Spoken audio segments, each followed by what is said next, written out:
بعض دعائیں جو نبی اکرم صلی اللہ علیہ وسلم نے دم کیا اپنے نفس پر جب آپ بیمار ہوتے تھے، تو آئیے وہ دعائیں آپ کے سامنے رکھتا ہوں۔ دیکھیے یہ تمام باتیں دنیاوی علاج کے ساتھ چل رہا ہے، آپ دنیاوی علاج کراتے ہوئے یہ تمام کام کر رہے ہیں، یاد رکھیے۔ میں نے یہ نہیں کہا آپ سے کہ آپ دنیاوی علاج چھوڑ دیجیے اور باقی یہی کرتے رہیے، کافی ہے۔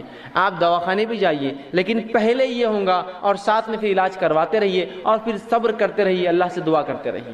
تو علاج کے ساتھ یہ سب چل رہا ہے، اس لیے کہ یہ دونوں ملیں گے تو شفا ہے، یاد رکھیے۔ آئیے آپ صلی اللہ علیہ وسلم نے جو بعض دعائیں کی شفا کے لیے، اس آپ کے سامنے رکھتا ہوں، بس مختصر رکھوں گا۔ صحیح بخاری کی روایت ہے، آپ صلی اللہ علیہ وسلم جب کسی مریض کے پاس جاتے تو اس کے جسم پر ہاتھ رکھتے اور یہ دعا پڑھتے اس کی شفا کے لیے۔ دعا یوں، اللہم رب الناس اذھب الباس اشفی انت شافی، کہ اے اللہ انسانوں کو پالنے والے، انسانوں کے رب، اس سے تکلیف دور فرما، اس سے تکلیف دور فرما، اشفی انت شافی، اس کو شفا دے، تو شفا دینے والا ہے، لا شفا الا شفاؤ، تیرے علاوہ کوئی اور شفا دینے والا نہیں ہے، شفاء لا یغادر سقما، ایسی شفا دے کہ جو بیماری کو بالکل نہ چھوڑے۔ یہ دعا کرتے اس بیمار کے لیے، جب آپ جاتے اس کو پڑھتے اور یہ دعا کرتے کہ مریض پر ہاتھ رکھ کر یہ دعا کرتے، اللہم رب الناس اذھب الباس، اے اللہ جو انسانوں کا رب ہے، اس سے اس کی بیماری کو دور کر۔ اور یقیناً جو آپ فرماتے آگے، اشفی انت شافی، تو شفا دینے والا، تیرے شفا دینے کوئی نہیں ہے، لا شفاؤ کا الا شفاؤ، تیرے علاوہ کوئی شفا نہیں دیتا، شفاء لا یغادر سقما، ایسی شفا دے اس کو کہ اس کی بیماری کو بالکل نہ چھوڑو۔ تو ہم بھی جب مریض کے پاس جائیں، کوئی گھر میں مریض ہو جائے، یہ دعا اس کے جسم پر ہاتھ رکھ کے پڑھیے، دیکھے شفا ملیں گی، ساتھ میں علاج بھی بہرحال کراتے رہیں۔ اسی طرح صحیح مسلم کی روایت ہے، ایک شخص نے آپ صلی اللہ علیہ وسلم کے سامنے درد کی شکایت کی، کہا اللہ کے رسول مجھے تکلیف ہو رہی ہے، کسی کا اعضاء میں درد کی شکایت کی۔ نبی اکرم صلی اللہ علیہ وسلم جب یہ سنا، اس کی درد کی شکایت سنی، تو آپ نے فرمایا کہ تو اپنے اس اعضاء پر جہاں تکلیف ہے اپنا سیدھا ہاتھ رکھ اور 3 بار بسم اللہ پڑھ۔ پیٹ دکھ رہا ہے، پیر دکھ رہا ہے، اچانک سر میں درد شروع ہوا، پتہ نہیں لوگ کیا کیا کرواتے ہیں، سنت سے یہ ہے کہ ہاتھ رکھو اور 3 مرتبہ آپ نے فرمایا بسم اللہ پڑھ، اور اس کے بعد آپ نے فرمایا اور کہا کہ 7 مرتبہ پھر یہ پڑھ، 3 بار ہاتھ رکھ کے کہے بسم اللہ بسم اللہ بسم اللہ کے نام سے، اور اس کے بعد 7 مرتبہ یہ پڑھ، اور آپ نے فرمایا اعوذ بعزت اللہ وقدرتہ، کہ میں اللہ کی بڑائی اور اس کی قدرت کی پناہ لیتا ہوں، من شر ما اجد وحاذر، اس چیز سے جو میں محسوس کر رہا ہوں یا جس کا مجھے اندیشہ ہو رہا ہے۔ تو 3 بار پہلے بسم اللہ کہے اور 7 مرتبہ یہ دعا پڑھے، تو رسول اللہ فرماتے ہیں اللہ رب العزت اس کو جو ہے شفا دیتا ہے۔ اسی طرح صحیح مسلم کی روایت ہے، آپ صلی اللہ علیہ وسلم فرماتے ہیں کہ آپ صلی اللہ علیہ وسلم ایک مرتبہ بیمار ہو گئے، جبرائیل علیہ السلام آئے اور نبی اکرم صلی اللہ علیہ وسلم پہ رقیہ کیا، دم کیا ایک دعا پڑھ کر۔ جبرائیل علیہ السلام نے کیا دعا پڑھی تھی؟ حدیث میں لفظ آتے ہیں، آپ صلی اللہ علیہ وسلم نے صحابہ کو سنا، کہا بسم اللہ ارقیک، کہ میں اللہ کے حکم سے تجھ پہ جو ہے دم کرتا ہوں۔ جبرائیل علیہ السلام آئے اور رسول اللہ پر یہ دعا پڑھ کر دم کی، بسم اللہ ارقیک، کہ اللہ کے نام سے میں تجھے دم کرتا ہوں، من کل دائن یوزیک، ہر اس بیماری سے جو تجھے نقصان دہ ہے، من شر کل نفس، اور ہر نفس کے شر سے اللہ تجھے محفوظ رکھے، وعین حاسد، اور ہر نظر لگانے والے کی نظر بس سے تیری حفاظت کرے، اللہ یشفیک، اللہ تیری جو ہے تجھے شفا دے، بسم اللہ ارقیک، میں اللہ کے حکم سے تجھ کو جو ہے دم کرتا ہوں۔ یہ دعا جبرائیل علیہ السلام نے نبی اکرم صلی اللہ علیہ وسلم پر دم کی۔ اسی طرح معوذتین آپ پڑھ سکتے ہیں، اسی طرح سورہ جو ہے فاتحہ پڑھ کر ہم دم کر سکتے ہیں، یہ تمام کے بڑے فضائل آتے ہیں، یاد رکھیں۔ ہم نے یہ تمام چیزیں بہرحال آج چھوڑ دی ہیں، اور ایسی تمام وہ دعائیں جو قرآن سے اور سنت نبوی سے ثابت ہے آپ پڑھ سکتے ہیں۔ میں نے تو 2-4 نمونے کے طور پہ رکھی، یہ اگر پڑھ کر ہم کریں گے تو آپ دیکھیے جہاں دوا سے بھی علاج کا کچھ حصہ ہو رہا ہے، وہیں یہ دعائیں بہت حد تک نفسیاتی طور سے ہمیں جو مرض سے دور کر دیں گی، یا کم از کم بیماری ختم نہ بھی ہو تو ہم ایک مضبوط ایک مومن بنے رہیں گے، ہم آہو بکا نہیں کریں گے، تقدیر کو کوسیں گے نہیں، اللہ کو برا بھلا نہیں کہیں گے، اللہ سے بدگمانی نہیں کریں گے کہ ہم ہی بیمار ہونا تھا کہ اللہ ہمارا ہی گھر ملا تھا کیا، مائچ ملا تھا کیا، کم از کم یہ تسلی رہیں گی انسان کو، نفسیاتی وہ مضبوط اور قوی رہیں گا، چاہے جسمانی اعتبار سے کتنا لاغر اور بیمار ہو چکا ہو۔ تو یہ دعائیں بڑی اہمیت رکھتی ہے، یاد رکھیں۔ اسی سیدھا سجدہ ٹھیک، اسی طرح سجدہ تلاوت کی دعا وہ دیکھ لیتے ہیں۔ تو سجدہ تلاوت کے تعلق سے جو علماء نے یہ کہا ہے، اس کو نماز کے سجدے پر قیاس کیا ہے اور کہا ہے کہ اس کے اندر آپ چاہے تو کچھ یاد نہ ہو تو سبحان ربی الاعلیٰ جو ہے پڑھ سکتے، ٹھیک ہے، 3 بار، جیسے عام نمازوں میں ہم لوگ پڑھتے ہیں، سبحان ربی الاعلیٰ 3 مرتبہ پڑھ لیں کافی ہو جائیں گے۔ لیکن ماں عائشہ رضی اللہ عنہا کی کچھ روایتیں ہیں جس میں انہوں نے اللہ کے رسول صلی اللہ علیہ وسلم کی رات کی نماز کا ذکر کیا، جو ابو داؤد کی روایت ہے، اور فرماتی ہے کہ اللہ کے رسول صلی اللہ علیہ وسلم رات کو سجدہ تلاوت کرتے اور اس میں دعا کرتے اور تکرار کرتے مطلب اللہ قبول کرے بول کے بہت زیادہ اس دعا کو کرتے. وہ دعا کے الفاظ بھی آپ کے سامنے رکھ دیتا ہوں جو سجدہ تلاوت میں نبی اکرم صلی اللہ علیہ وسلم کیا کرتے تھے. اور دعا یوں ہے، آپ فرماتے اور کہتے ہیں سجد وجہ للذی خلقہ وشق سمعہ وبصرہ بحولہ وقوتہ. یہ آپ اس میں دعا پڑھتے ہیں. اس کا ترجمہ ہے میرا چہرہ اس ہستی کے لیے سجدہ ریز ہے جس نے اسے پیدا کیا اور اپنی طاقت و قوت سے اس کے کان اور آنکھیں بنائی. تو آپ سجدہ کرتے اور یہ دعا پڑھتے تو آپ کو ہم یہ پڑھ سکتے. نہ یاد ہو تو سبحان ربی الاعلیٰ 3 بار پڑھ لیں. اس کے بعد یہ دعا کے بعد آپ اور ایک دعا اضافہ کرتے ہیں. وہ الفاظ کیا ہے؟ اوپر کی دعا پڑھنے کا دوسری دعا اضافہ کرتے ہیں فتبارک اللہ احسن الخالقین. آپ یہ دعا پڑھتے ہیں جس کا معنی ہے اللہ بہت بابرکت اور بہترین تخلیق کرنے والا. یہ اضافہ کرتے ہیں. تو ہم بھی چاہے تو یہ فتبارک اللہ احسن الخالقین یہ بھی اضافہ کریں اوپر دعا کے ساتھ. نہ یاد ہو تو پھر سیدھا آپ عام سبحان ربی الاعلیٰ پڑھ لیں. انشاءاللہ 3 بار یہ کافی ہو جائیں گے. ٹھیک. اسی طرح ایک اور دعا جو نبی اکرم صلی اللہ علیہ وسلم پڑھا کرتے تھے، تھوڑا سا حدیث لمبی ہے لیکن سنا دیتا ہوں، جامع ترمذی کی روایت ہے.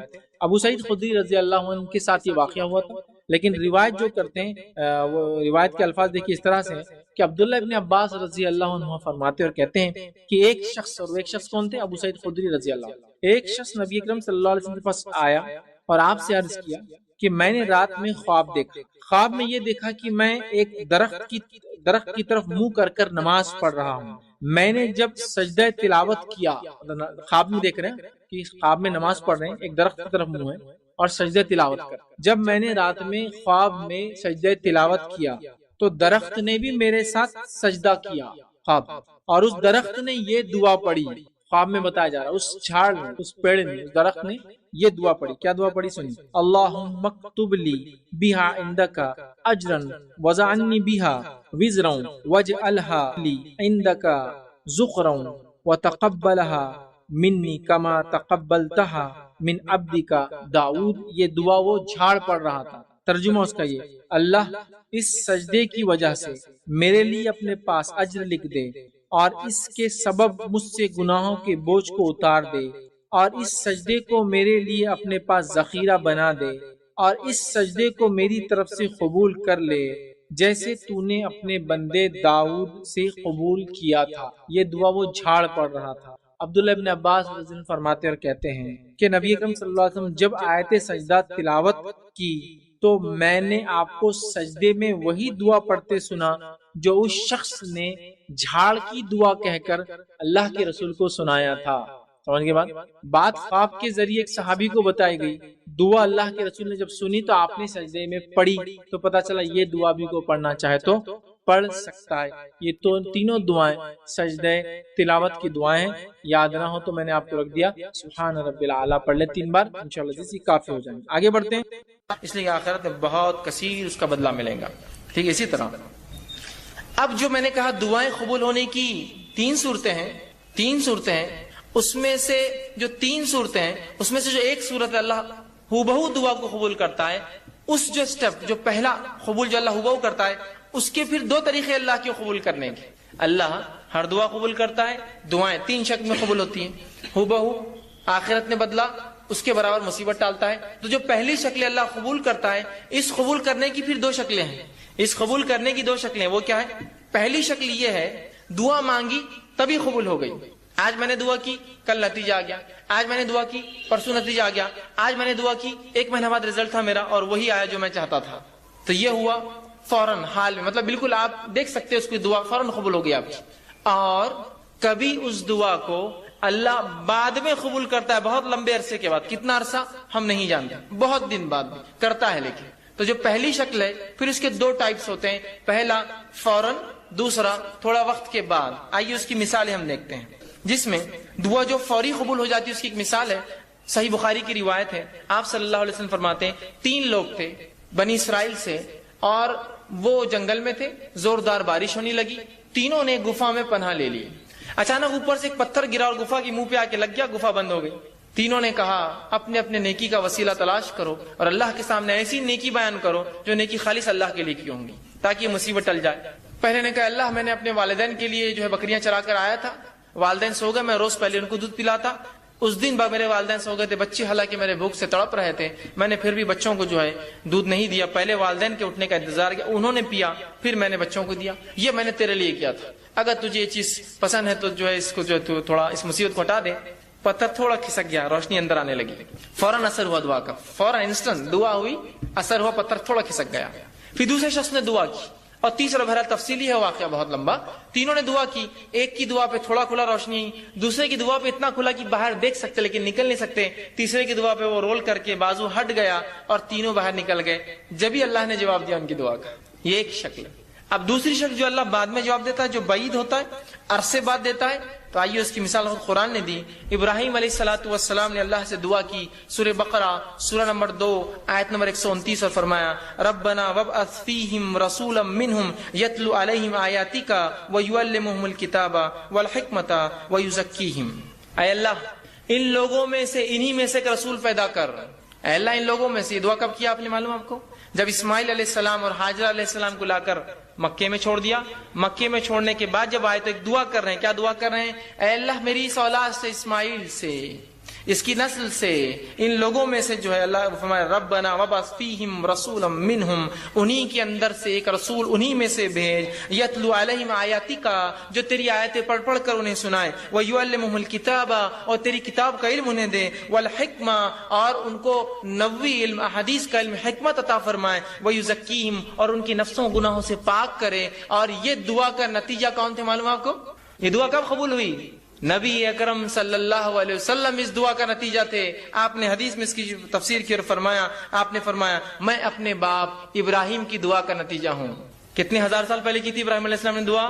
قبول کب ہوئی؟ وہ انہی میں سے رسول آیا، آخری نبی عرب تھے، اسماعیل علیہ السلام کی نسل تھے، لیکن ہزاروں سال بعد دعائیں رائے گاہ نہیں جاتی ہے، اثر لاتی ہی اثر ہو فوراً یا بعد میں، اور بعد کی فوراً کی مثال بھی میں رکھ دی، بعد کی مثال بھی رکھ دی آپ کے سامنے۔ تو اللہ کے رسول ابراہیم علیہ السلام کی دعا قبول ہوئی، ہر دعا قبول ہوتی ہے، میری آپ کی بھی ہوتی ہے، لیکن فوراً نہیں ہوئی، کئی ہزار سال بعد اسی نسل میں اسماعیل علیہ السلام سے ایک نبی آئے۔ دعائیں خوب دیجیے، خوب دعائیں دیجیے، یہ دعائیں پتہ نہیں کب اثر لائیں، کتنے نسلوں بعد لائیں گی۔ ابراہیم علیہ السلام کی دعا ہزاروں سال بعد رنگ لائی، 3000 3,500 4,000 سال بعد دعائیں کرنا چاہیے، اس کے بڑے فضائل یاد رکھیے۔ تو 3 شکلوں میں سے پہلی شکل کی 2 قسمیں ہیں کہ فوراً اور دیر سے، لیکن یاد رکھیے اللہ رب العزت دعا قبول کرتا ہی ہے، دعا کبھی رائے گاہ نہیں جاتی۔ کبھی اپنی دعاؤں سے مایوس مت ہوئیے کہ میں نے دعا کی اور قبول نہ ہوئی۔ اسی طرح سمجھتے ہیں تو اس کو مسئلہ بتائیے، خود بھی دعا کرے، یہ نہیں کہ آپ بری ہو گئے نہیں انہوں کر رہے دعا، وہ بھی دعا کرے تو یہ بھی جائز ہے، ایسا کروایا جا سکتا ہے، ٹھیک۔ اسی طرح وہ کام جو دعا کے اندر منع ہے، بس یہ آخری بات ہے، دعا میں اشعار پڑھنا اور پر تکلف الفاظ استعمال کرنا منع ہے۔ اشعار، شعر شاعری، مطلب بالکل طرز میں دعا پڑھتے نا، فلاں فلاں فلاں فلاں فلاں، وہ چلتے رہتا، کچھ لوگوں کا ایک بالکل ایک ٹیپ چلتا ہو، شاعری اور فلاں اور فارسی شاعری کے اندر دعا کرنا، اور پر تکلف الفاظ، بہت ہی تکلف ایسے الفاظ کی پیچھے والے خالی دیکھ رہے دوسرے کو کیا کر رہا بول کری، یہ دعا ہے اس کی، پر تکلف الفاظ، ٹھیک، یہ درست نہیں ہے، بخاری کی روایت ہے۔ اسی طرح ابن ماجہ کی روایت ہے، آپ صلی اللہ علیہ وسلم فرمایا کہ دعا میں غیر ضروری باتیں کرنا منع ہے، غیر ضروری باتیں کہ جنت ہونا، یہ ہونا، اس میں فلاں ہونا، بس جنت کا سوال کیجیے، جہنم سے نجات کا سوال۔ اسی طرح اپنے گناہوں کی جو ہے دنیا میں سزا مانگنے کی دعا کرنا یہ منع ہے کہ آپ اللہ سے ایسی دعا کریں۔ صحیح مسلم کی روایت ہے، ایک صحابی نے ایک دعا کی، اللہ میرے گناہوں کی سزا مجھے دنیا میں دے دے، اور وہ بیمار پڑ گیا، آپ صلی اللہ علیہ وسلم ان کی عیادت ہوئے، کہا تو نے کیا کیا ایسا؟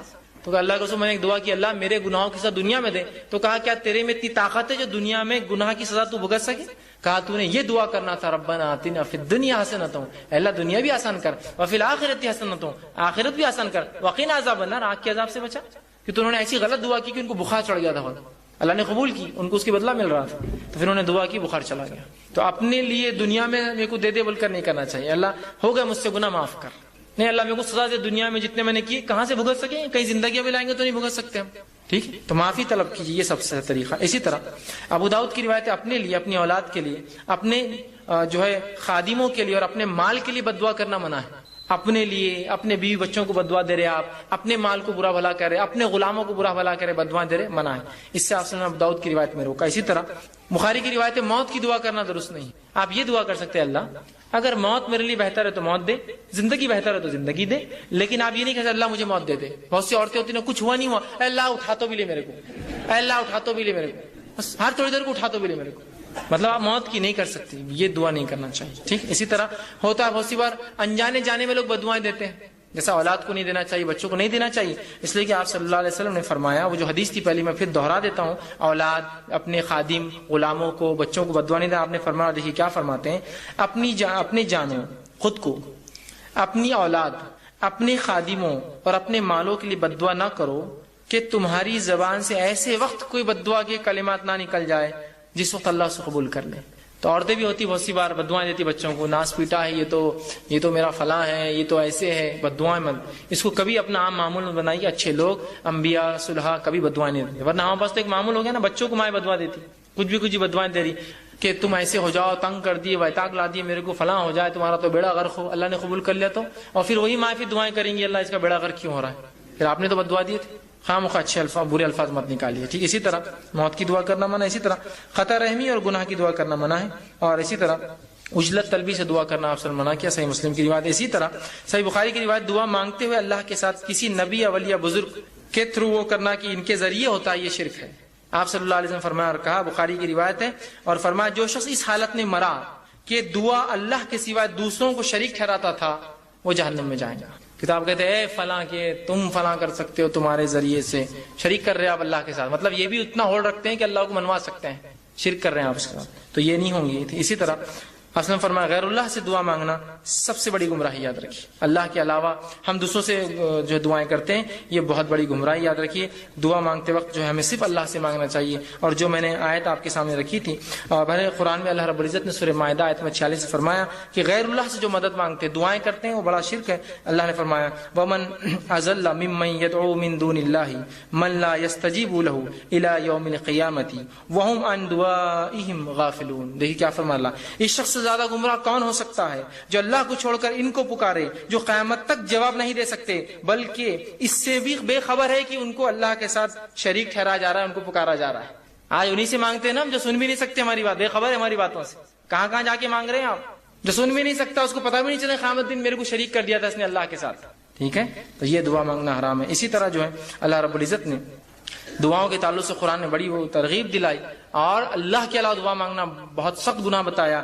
2-3 آیتیں رکھ کے بات ختم کرتا ہوں۔ اللہ رب العزت قرآن میں فرماتا ہے، اور یوں کہتا ہے اللہ رب العزت نے فرمایا، یا ایھا الناس ضرب مثل فاستمعوا لہ، اے لوگوں غور سے سنو، اے انسانوں غور سے سنو، اللہ تمہارے لیے ایک مثال دیتا ہے، ایک مثال دے رہا ہے۔ کیا مثال سنی؟ ان الذین تدعون من دون اللہ لن یخلقون ذبابا ولو اجتمعوا لہ، کہ وہ لوگ جن کو تم اللہ کے علاوہ پکارتے ہو، وہ ایک مکھی بھی پیدا نہیں کر سکتے۔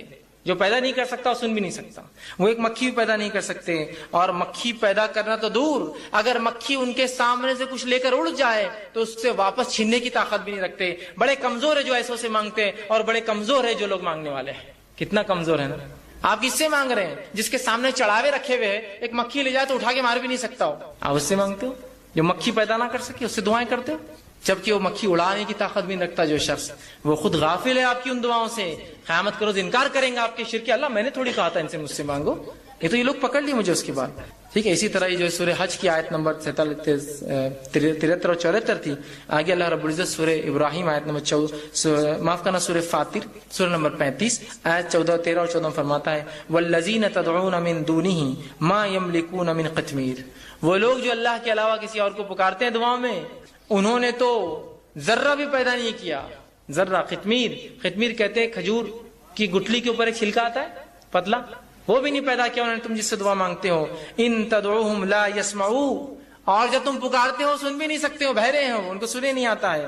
دعاکم، تمہاری دعاؤں کو سنتے نہیں ہیں۔ ولو سمعوا ما استجابوا لکم، اور اگر سن بھی لے، کوئی زندہ ہے سن بھی لے تو تمہاری دعاؤں کو قبول نہیں کر سکتا، طاقت نہیں تھی قبول کرنے کی۔ آگے فرمایا، وَيَوْمَ الْقِيَامَةِ يَكْفُرُونَ بِشِرْكِكُمْ، اور تمہارے اس عمل، اس شرک سے انکار کریں گے روز قیامت۔ اللہ ہم نے نہیں بولا تھا ان کو ہم سے مانگو، یہ بعد والے ہم کو پکڑ لیے، تو اپنے شرک کا انکار کریں گے جو تم لوگوں نے کیا ہو۔ وَلَا يُنَبِّئُكُم مِثْلُ خَبِيرٍ، اور فرماتا ہے حقیقت حال کہ ایسی صحیح خبر تمہیں خبردار کے سوا اور کوئی نہیں دے سکتا. مطلب اللہ کے رسول جو بتا رہے ہیں ان پر ایمان لاؤ. یہ مشرکین کے لیے تھا، لیکن افسوس آج مسلمان اسے پڑھیں. اسی طرح سورہ نحل سورہ نمبر 16 آیت نمبر 20 اور 21 میں اللہ نے فرمایا والذین تدعون من دون اللہ لا یخلقون شیئا وهم یخلقون. تم اللہ کے علاوہ جن سے دعائیں کرتے ہو وہ خود پیدا کیے گئے ہیں، پیدا کرنے والے نہیں ہیں. تو جو پیدا ہوتا ہے دعا سن بھی نہیں سکتا ہے. کیا فرمایا؟ لا یخلقون شیئا، انہوں نے کچھ پیدا نہیں، وهم یخلقون، وہ خود پیدا ہوئے. امواتا غیر احیاء، وہ مردہ ہے، زندہ بھی نہیں جن سے تم مانگ رہے ہو. آج ہے نا ہمارا حال تو یہ مردوں سے مانگ رہے آج ہم سوچتے ہیں کہ ہم سمجھے اللہ سنتا نہیں تھے مردوں کی سنیں گا. تو کہا امواتا غیر احیاء، کہ وہ مردہ ہے زندہ بھی نہیں. احیاء وما یشعرون ایانا یبعثون، اور دوبارہ اٹھنا ہے تک ان کو معلوم بھی نہیں ہوا قیامت تک تم نے کیا کیا مانگا ان سے. تو ہم کوشش کریں خالص اللہ سے دعائیں کریں، اللہ کے علاوہ کسی کو شریک نہ کرے دعاؤں میں. دعا عبادت ہے، مستقل عبادت ہے، اور دعا اللہ ہر کسی کی دعا سنتا ہے. حکمت مصلحت کے تحت تھوڑا آگے پیچھے ہو جائے تو ہمیں اللہ سے ناراضگی یا دین و شریعت یا دعا کرنا چھوڑنا نہیں چاہیے. دعا بڑا افضل عمل ہے. یہ مومن کا ہر مصیبت پریشانی دنیا کی ہر تکلیف اور مصائب کے خلاف بہترین ہتھیار ہے. کوشش کے ساتھ ہمیں چاہیے کہ ہر بار اللہ سے ہم دعا کریں، خوب دعائیں کرے کہ کم از کم قبول اگر ظاہری نہ ہو تو آخرت میں باطنی اجر اس کا ضرور انشاءاللہ ملے گا. اسی پر اپنی بات ختم کرتا ہوں. اللہ رب العزت سے دعا ہے کہ اللہ سبحانہ تعالیٰ ہمیں جو ہے کہنے سننے زیادہ جو عمل کی توفیق عطا فرمائے. جو کچھ کہا سنا گیا کھاتے پیتے عبادتوں سے پہلے، عبادتوں کے اندر، عبادتوں کے بعد وہ جو ہے دعائیں کرتا ہے. اور اللہ رب العزت جو ہے دعاؤں کو قبول بھی کرتا ہے. ایک غلط فہمی یہ بھی ہوتی ہے لوگوں کو کہ یار میں نے اتنی دعا کی، ہم لوگ اتنی دعائیں کر رہے ہیں لیکن میری دعا قبول نہیں ہوتی. میں نے فلاں مسئلے کے لیے دعا کی، وہ چیز مجھے نہیں ملی. میں نے فلاں کام کے لیے دعا کی، وہ چیز کام نہیں ہوا. میں نے فلاں مسئلے کو فلاں کیا، آج تک وہ چیز نہیں ہوئی. یہ کیسی عجیب بات ہے کہ میں دعا تو کر رہا ہوں لیکن وہ چیز قبول نہیں ہوتی ہے، وہ چیز میری پوری نہیں ہوتی ہے، یا وہ کام میرا نہیں ہوتا ہے. پھر کیا فائدہ دعائیں کر کے؟ اور جب دعاؤں کا صحیح تصور اور دعا کیا ہے، ہم نے کیا سمجھا؟ دعا مصیبت کی ایک چیز ہے استعمال کی. اب مصیبت حل نہیں ہوئی تو پھر دعا کر کے فائدہ کیا ہے؟ ہم نے دعاؤں کو یہ سمجھا کہ مصیبت کی گھڑیوں میں اللہ کو پکارنا یہ دعا ہے. اب اگر مصیبت میں نے پکارا اور وہ دعا کا جواب نہ آیا، جو مجھے نہ سمجھا، تو پھر فائدہ کیا ہے دعا کر کے جس کا جواب نہیں آتا، جو قبول نہیں ہوتی. اور پھر یہ سوچ کر انسان یا تو دعائیں کرنا چھوڑ دیتا ہے. دعائیں کرنا چھوڑنا تو پھر ٹھیک ہے، لیکن اللہ رب العزت سے جو بدزنی وہ شروع کرتا ہے، یار دعائیں قبول نہیں کرتا اللہ ہماری، فائدہ کیا کر کے؟ بدزنی مطلب اللہ سے بدزن ہو جاتا ہے اور یہ کہنا شروع کر دیتا ہے کہ دعائیں میری قبول نہیں ہوتی ہے یار، یا دعا کر کے فائدہ نہیں میری قبول نہیں ہوتی. یہ بہت خطرناک چیز ہے، یاد رکھیے. پہلے غلط فہمی کہ دعا مصیبت کی ایک چیز ہے، اس کے بعد اگر مصیبت دعا نہیں دوسری چیز کی، پھر انسان یا تو دعائیں کم کر دیتا ہے یا تو دعا کرنا چھوڑ دیتا ہے. یہ کم اور چھوڑنا تو ٹھیک ہے، اللہ سے شکایتیں شروع کر دیتا ہے. کیسا اللہ میری دعا قبول نہیں کیا فائدہ یار دعا کر کے، اپنی قبول نہیں ہوتی تو کر کے کیا فائدہ؟ یہ سب سے خطرناک مرحلہ، یاد رکھیے. اس میں انسان پھر جو ہے اس دائرے سے نکل جاتا ہے اور اکثر لوگ اس چکر میں جا کے شرک اور کفر تک پہنچ جاتے ہیں. کیسے؟ انشاءاللہ آگے میں رکھوں گا. جبکہ اللہ رب العزت نے اپنی کتاب میں اعلان کیا کہ تم دعا کرو، میں تمہاری دعاؤں کو قبول کروں گا. جس طرح میں نے ایک آیت آپ کے سامنے خطبے میں 2 آیتیں تلاوت کی. ایک آیت سورہ غافر سورہ نمبر 40، اس کی آیت نمبر 60 میں نے تلاوت کی. اس میں اللہ فرماتا اور کہتا ہے وَقَالَ رَبُّكُمُ ادْعُونِي أَسْتَجِبْ لَكُمْ، کہ تمہارا رب تم سے کہتا ہے، اللہ رب العزت کہتا ہے کہ تم اس سے دعا کرو. استجب لکم، میں تمہاری دعاؤں کو سنوں گا. کون کہہ رہا ہے یہ؟ اللہ کہہ رہا ہے تم دعائیں کرو اے مسلمانوں، میں تمہاری دعاؤں کو سنوں گا. استجب لکم ان الذین یستکبرون عن عبادتی، اور جو میری دعائیں نہیں کرتے، مجھ سے دعائیں نہیں مانگتے اور تکبر کی بنیاد پر نہیں مانگتے. جو اللہ فرماتا ہے یستکبرون عن عبادتی، جو دعاؤں کو نہیں کرتا تکبر کی بنیاد پہ، اور دعا عبادت ہے چونکہ یہاں لفظ ہے ان عبادتی، جو دعاؤں کی شکل میں میری عبادت نہیں کرتا تکبر کی بنیاد میں، سیدخلون جہنم داخرین، ایسے شخص کو میں جہنم کے اندر ڈال دوں گا اٹھا کر. سمجھ رہے ہیں بات کو؟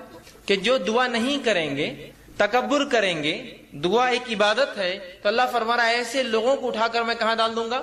سیدخلون جہنم داخرین، ایسے لوگوں کو میں جہنم میں ڈال دوں گا. تو وہ اللہ دعا سنتا ہے، نہ کرنے والوں کو جہنم میں ڈالیں گا، تو کرنے والوں کی پھر ضروری اس کے لیے لازم ہے کہ وہ جواب دے. پھر اس کے نفس پہ لازم ہے، جب وہ کہہ رہا ہے مجھ سے کرو، نہ کرو گے تو جہنم میں ڈالوں گا، تو گویا تم کرو میں قبول کروں گا.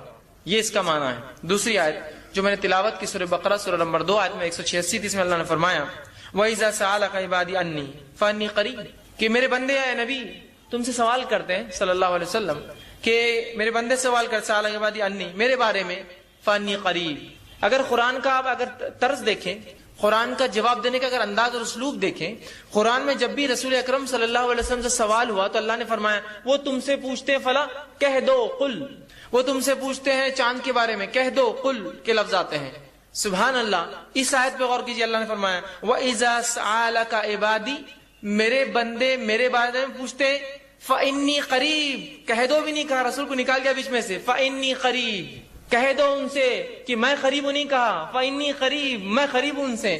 مطلب گویا جملے اور الفاظ کے اعتبار سے اس کے اندر قالا کا لفظ بھی نہیں آیا کہ نبی تم کہہ دو قل ان سے، یا قال یہ تم ان سے کہہ دو کہ میں قریب ہوں۔ رسول اکرم صلی اللہ علیہ وسلم کو بھی وہاں سے نکال کر انی قریب سیدھا جواب دیا گیا۔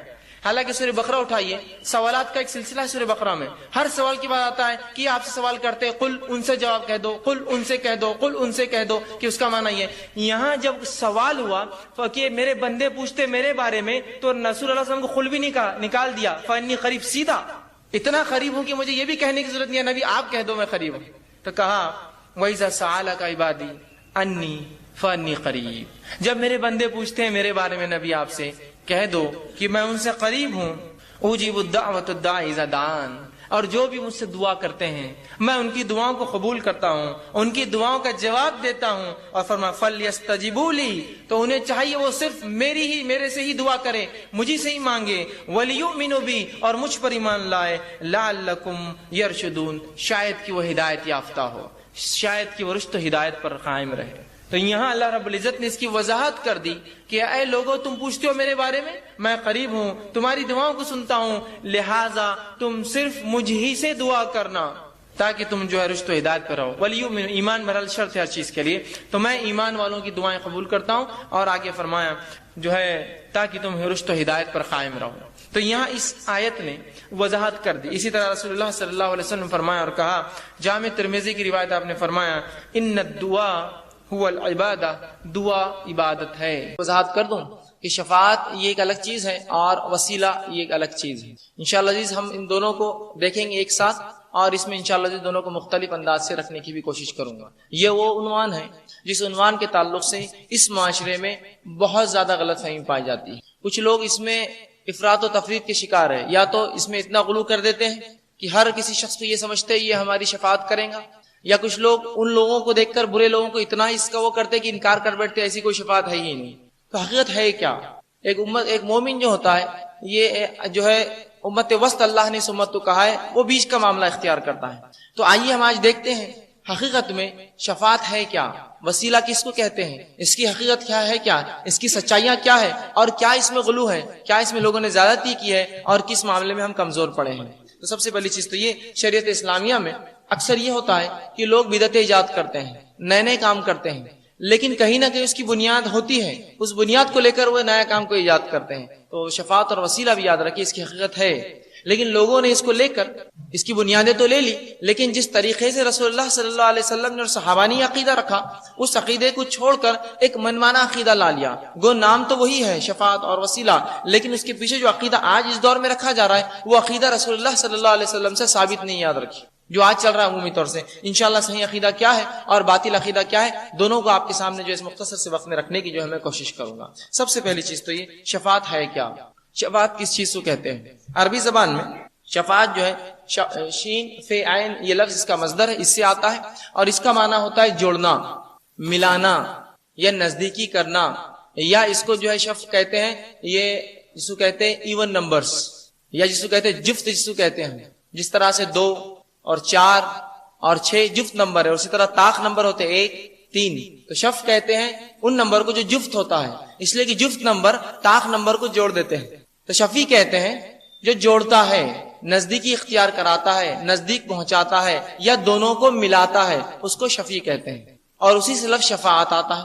تو گویا شفاعت کا معنی ہوتا ہے جوڑنا، اور شرعی اصطلاح میں شریعت میں شفاعت کا معنی ہوتا ہے کہ گناہگار لوگوں کی اللہ رب العزت جو ہے مغفرت کرے گا کچھ لوگوں کی وجہ سے، یا وہ لوگ ان کی وجہ بنیں گے جنت میں جانے کی۔ شفاعت کا جو شرعی عقیدہ ہوگا وہ یہ ہوگا کہ شریعت میں کہیں گے قیامت کے روز گناہ گار آدمی کی مغفرت اور بخشش کے لیے فرشتہ، نبی یا کسی ولی کو اللہ تعالیٰ جو ہے اللہ تعالیٰ کے حضور وہ اس کی سفارش کریں گا اور اللہ اس کی سفارش کو قبول کریں گا. یہ شفاعت کا عقیدہ ہے شریعت کے اصطلاح میں.